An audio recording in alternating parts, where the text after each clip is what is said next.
Assalamualaikum warahmatullahi wabarakatuh. Selamat pagi, selamat siang, selamat sore, selamat malam, dan selamat dunia akhirat langit dan bumi. Senang sekali saya kembali menjumpai Anda di channel Imron Kaya Raya. Saya mendoakan kepada seluruh YouTuber yang pintar dimanapun Anda berada, umur berapapun, agama apapun, suku apapun, dan di negara manapun. Saya mendoakan kepada YouTuber yang pintar selalu dalam keadaan sehat walafiat, murah rezeki, panjang umur, dan selalu diberkahi, dimudahkan segala urusannya oleh Allah Subhanahu wa taala. Amin ya rabbal alamin. YouTuber yang pintar khususnya di Palembang atau mungkin juga di kota-kota lain sekarang sudah ada namanya PSBB, pencegahan sosial berskala besar. Ini menjadi sebuah dilematis bagi sejumlah orang, tetapi ini bagian dari kebijakan pemerintah yang memang mau tidak mau harus kita taati. Karena bagaimanapun pemerintah itu melakukan kebijakan ini juga bagian dari upaya pencegahan supaya tidak ada masyarakat yang kemudian terkena virus corona yang melebihi jumlah dari sebelumnya. YouTuber yang pintar, pemberlakuan PSBB ini bukan hanya di Indonesia ternyata. Jadi ada saudara-saudara saya yang ada di Abu Dhabi, ada juga di Arab Saudi, ada juga di Amerika Serikat kemarin memberikan informasi kepada saya. Ternyata mereka juga memberlakukan ini karena inilah bagian dari upaya di seluruh dunia supaya mengantisipasi jangan sampai warganya terkena virus corona lebih parah lagi. YouTuber yang pintar, saya tidak mengajak Anda untuk melihat ini dari sisi negatif karena bagaimanapun kalau kita selalu melihatnya kebijakan pemerintah dari sisi negatif, akhirnya yang terinstal dalam diri kita selalu negatif. Makanya saya mengajak apapun kebijakan pemerintah, mari kita sama-sama melihatnya dalam perspektif yang positif sehingga kita tidak kemudian menuduh A salah, menuduh B salah, atau justru menggerutu di belakang hari. YouTuber yang pintar, pemberlakuan PSBB ini memang sangat dilematis. Di satu sisi memang pemerintah untuk menekan jumlah kemungkinan pengidap virus corona. Tetapi di sisi lain juga ada beberapa para pekerja yang mau tidak mau dia harus bekerja di luar. Mereka mengatakan saya memang takut sama corona, tetapi saya lebih takut kalau anak dan istri saya tidak makan. Ya, masuk akal juga. Pertanyaannya sekarang pemerintah mau berapa banyak mampu menanggung kepentingan dan kebutuhan masyarakat di seluruh Indonesia. Yes, oke. Sekarang sedang berproses, ada yang bagi-bagi sembako, bahkan beberapa lembaga juga sedang mencoba untuk melakukan solidaritas di beberapa komunitas, solidaritas ke masyarakat untuk berbagi-bagi sembako supaya ini bisa membantu masyarakat yang sedang dalam proses PSBB. YouTuber yang pintar, berbincang-bincang soal PSBB, saya suatu ketika ngobrol kosong dengan istri saya membahas tentang PSBB. Dan ternyata setelah kami berdua menyimpulkan, itu ada beberapa poin yang mungkin bisa diketahui, bisa menjadi satu pesan moral bagi semuanya yang saat ini sedang mengalami PSBB. Apa saja poin-poin dari efek positif PSBB? Ikuti terus video ini sampai tuntas.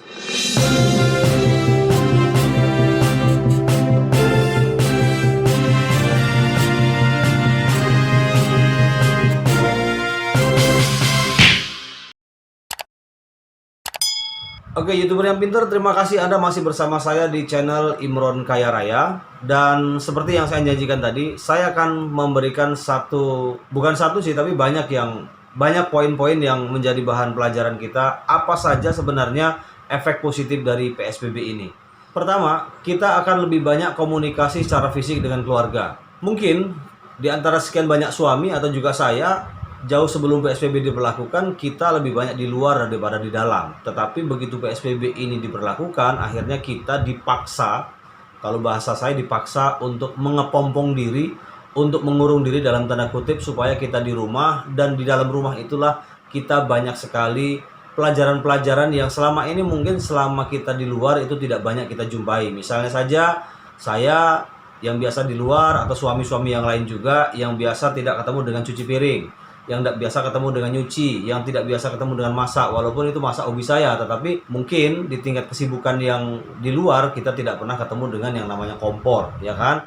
Nah, YouTuber yang pintar, dengan PSBB ini kita dipaksa oleh Allah Subhanahu wa taala supaya kita laki-laki ini mengetahui bagaimana sebenarnya kelelahan, supaya kita mengetahui lelah dan payahnya seorang istri yang mengurusi dari urusan dapur, sumur, dan kasur. Supaya suami yang selama ini tidak mengerti pekerjaan di rumah akhirnya tahu dan paham tentang bagaimana pekerjaan istri di rumah dari A sampai Z. Tapi meski begitu, para istri gara-gara PSBB, kemudian suami mau masak, kemudian suami juga mau mencuci, jangan kemudian manja, mentang-mentang suami sedang kena PSBB di rumah terus, akhirnya istri cuma nyantai, kemudian tidak melakukan kegiatan-kegiatan keseharian. Saya juga tidak setuju kalau misalnya ada laki-laki melihat bahwa mencuci, memasak, cuci piring itu identik dengan kaum perempuan. Itu bukan identik dengan kaum perempuan, tetapi itu adalah tanggung jawab. Mau laki-laki, mau perempuan, itu tetap sama punya tanggung jawab.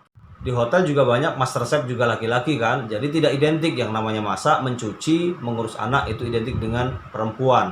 Tidak bisa, karena itu menjadi sebuah tanggung jawab bersama keluarga.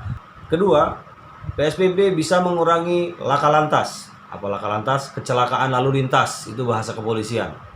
Karena logikanya begini, dengan adanya PSBB, dengan sendirinya maka jumlah kendaraan yang keluar itu pasti akan menurun daripada sebelumnya. Kalau jumlah kendaraan itu yang ada di luar itu menurun, logikanya itu akan mengurangi kemungkinan potensi kecelakaan lalu lintas itu akan bisa ditekan.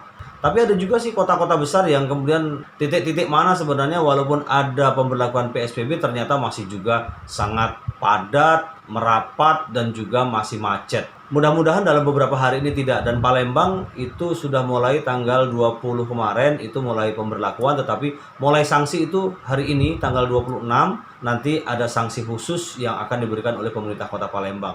Ketiga, merekatkan anggota keluarga lebih dekat. Sebelum PSBB diberlakukan, kita juga mengenal istilahnya lockdown, ya kan? Yang luar tidak boleh ke dalam, yang dalam tidak boleh keluar. Kan memang hadis Rasul seperti itu. Kalau memang ada virus atau wabah, itu yang di dalam, kampung yang kena wabah itu tidak boleh keluar, dan sebaliknya orang yang dari luar itu tidak boleh masuk ke kampung itu supaya virus itu tidak menyebar. Kalau istilah sekarang mungkin lockdown ya. Nah, waktu lockdown kita kan kemarin tidak boleh kunjungan dari kota satu ke kota lain. Kemudian sekarang PSBB lebih parah lagi. Kita tidak boleh keluar rumah. Walaupun di Palembang ternyata pemberlakuan boleh belanja selama 5 jam. Jam 2 harus sudah tutup ya. Jam 2 harus tutup dan jadi ada waktu 5 jam di Palembang itu boleh berbelanja di mal-mal atau di beberapa titik. Dengan adanya PSBB kita kemudian dipaksa oleh kondisi. Ini adalah takdir bagaimana Allah sedang memaksa kita supaya apa? Supaya kita dekat sama orang tua, birrul walidain, taat kepada orang tua. Yang tadinya tidak telepon, yang tadinya telepon itu hanya sebulan sekali atau bahkan setahun sekali, akhirnya begitu ada PSBB tidak boleh mudik, akhirnya apa? Kita disuruh untuk sering-sering nelpon, komunikasi, mohon maaf kepada orang tua melalui WA, melalui telepon. Dengan begitu ada kerekatan antar saudara, antar keluarga, putra-putri kita dan juga saudara-saudara di luar sana, baik di luar negeri atau di dalam negeri. Keempat,